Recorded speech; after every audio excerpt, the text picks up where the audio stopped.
साई राम ओम गुरु। अध्याय 40 नर्मदा परिक्रमा की निरंतरता। इंदौर गमन। पहले तीनों साधकों का समूह हवाई यात्रा द्वारा इंदौर पहुंचा।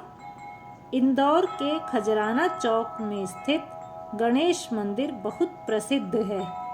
यहाँ गणपति केवल सिंदूर द्वारा निर्मित हैं। इसके अलावा अन्नपूर्णा कांच की दीवारों वाला जैन मंदिर भी सुप्रसिद्ध है।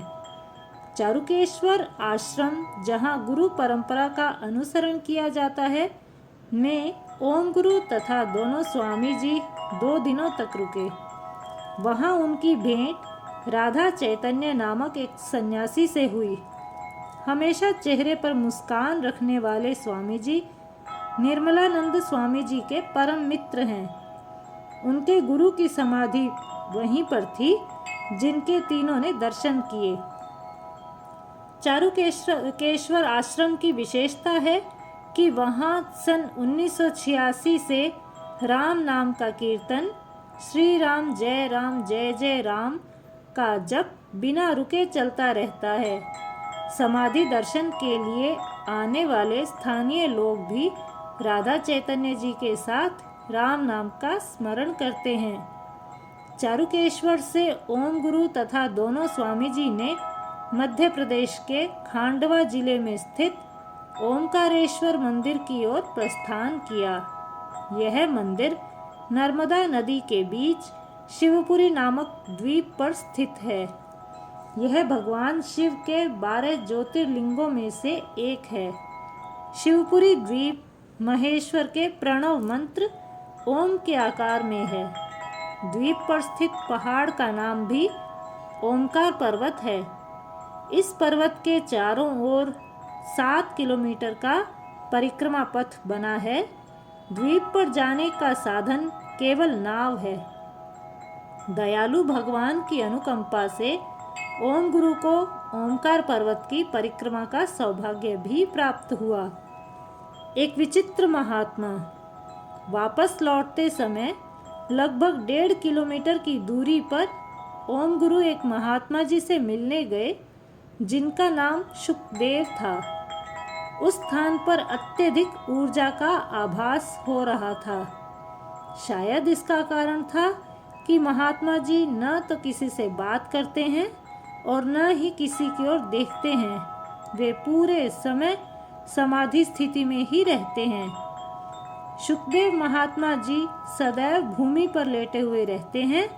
वे मल मूत्र भी उसी स्थिति में त्यागते हैं। उनके श्रद्धालु मल मूत्र साफ करने के लिए तत्पर रहते हैं।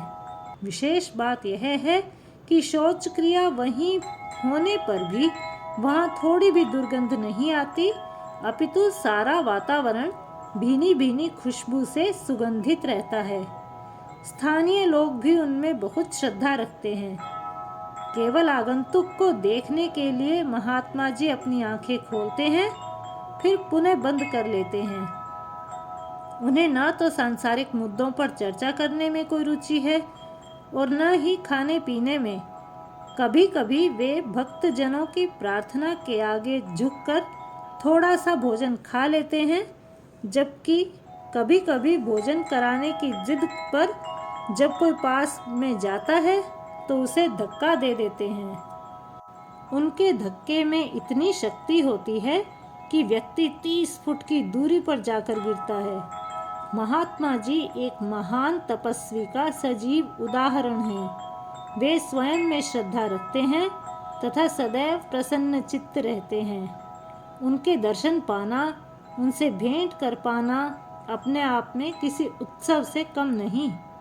जब ओम गुरु उनके समक्ष ध्यान मुद्रा में बैठे तो उसी मुद्रा में सलाह देते हुए निर्देश दिया, सदैव खुश रहो, आत्मज्ञान प्राप्त करो तथा आश्चर्यों की खोजबीन में अनावश्यक रूप से मत पड़ो। ध्यान से बाहर आने के बाद ओम गुरु ने बेमन से आश्रम छोड़ा। उनका अंतर्मन अति प्रफुल्लित था। वे महात्मा जी की एक तस्वीर खींचना तो चाहते थे, किंतु उनके अंतर्मन ने उन्हें ऐसा करने से रोका जिसका उन्होंने सहज सम्मान किया। उन्हें लगा कि महात्मा जी के दर्शन इस जन्म में इतना बड़ा उपहार है, फोटो में क्या रखा है। जय साईं राम, जय ओम गुरु।